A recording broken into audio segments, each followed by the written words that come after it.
एक घने जंगल में गिद्धों का एक झुंड रहता था। गिद्ध झुंड बनाकर लंबी उड़ान भरते और शिकार की तलाश किया करते थे।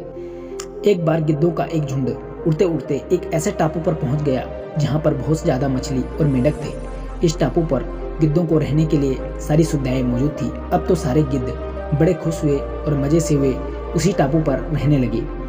अब ना ही रोज शिकार की तलाश में जाना पड़ता और ना ही कुछ मेहनत करनी पड़ती। दिन रात गिद्ध बिना कोई काम किए मौज करते और आलस्य में पड़े रहते। उसी झुंड में एक बूढ़ा गिद्ध भी था। बूढ़े गिद्ध को अपने साथियों की ऐसी दशा देखकर बहुत चिंता हुई।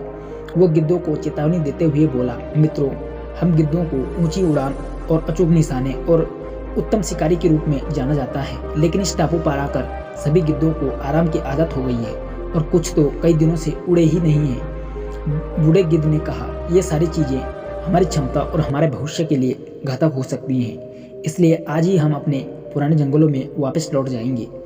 अब बाकी सारे गिद्ध उस बूढ़े गिद्ध की हंसी उड़ाने लगे। ये बूढ़े हो चुके हैं, इनका दिमाग सही से काम नहीं कर रहा है। यहाँ हम कितनी मौज मस्ती से रह रहे हैं, वापस वहाँ जंगल में क्यों जाएं? यह कहकर सभी गिद्धों ने जाने से मना कर दिया, लेकिन बूढ़ा गिद्ध वापस चला आया। कुछ दिनों बाद जंगल में रहते रहते एक दिन बूढ़े गिद्ध ने सोचा कि मेरा जीवन अब थोड़ा ही बचा है, तो क्यों ना अपने सगे लोगों से मिला जाए।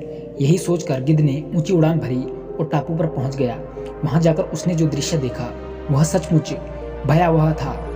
पूरे टापू पर एक गिद्ध भी जिंदा नहीं था। चारों तरफ गिद्धों की लाश पड़ी थी। अचानक बूढ़े गिद्ध की नज़र एक घायल गिद्ध पर पड़ी। उसने बताया कि यहाँ कुछ दिनों पहले चीतों का एक झुंड आया था।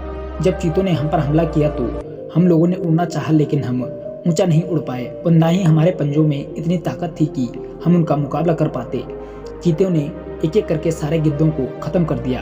बूढ़ा गिद्ध दुखी होता हुआ वापस जंगल की ओर चला गया।